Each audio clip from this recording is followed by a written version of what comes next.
It was an ordinary Tuesday morning in August, warm and humid.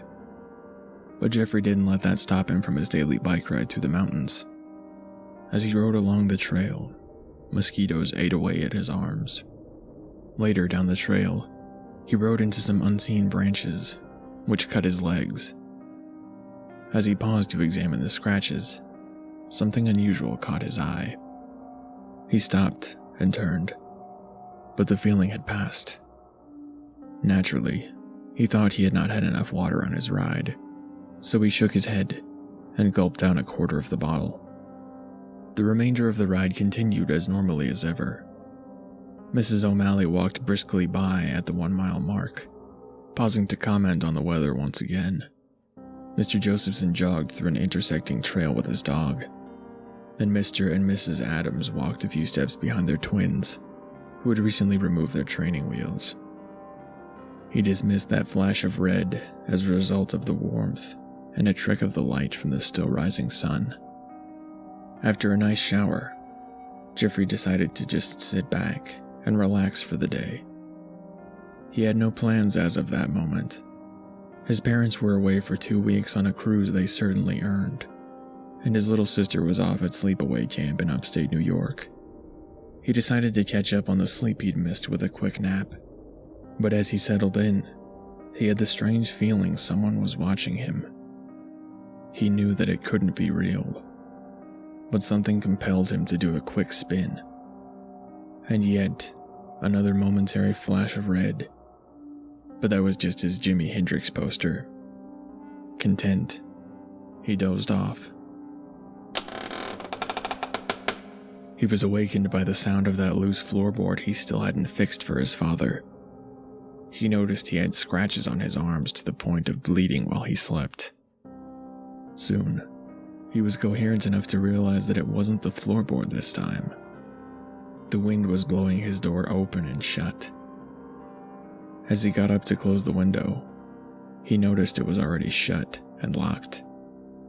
But the door was still being blown slowly on its rusty hinges. The feelings from the bike ride and just before going to bed crept slowly back into his mind. Jeffrey was no twig, but he wasn't exactly the Hulk either. As bravely as he could, he called out, "Is there someone in this house? Leave now and I won't call the police." The door blew a little harder, but this time, he can almost hear laughter within the squeak of the hinges. He quickly left the house and took a walk through the quiet Connecticut neighborhood. Mr. O'Malley was out in the garden next door and noticed his troubled expression behind the mask he had put on to avoid questions. He dismissed it as a bit of fright from too many late-night horror films. Mr. O'Malley laughed it off and warned him to be mindful of what he put on TV. Jeffrey thought momentarily that Mr. O'Malley's eye flashed red. "No, you can't afford to think like that. Get it together, Jeff."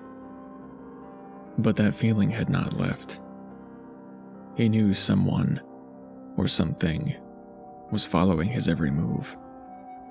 Even the neighbors seemed to be looking at him differently, almost as if they were intentionally avoiding talking to him, even looking at him. There was no one to talk to about this.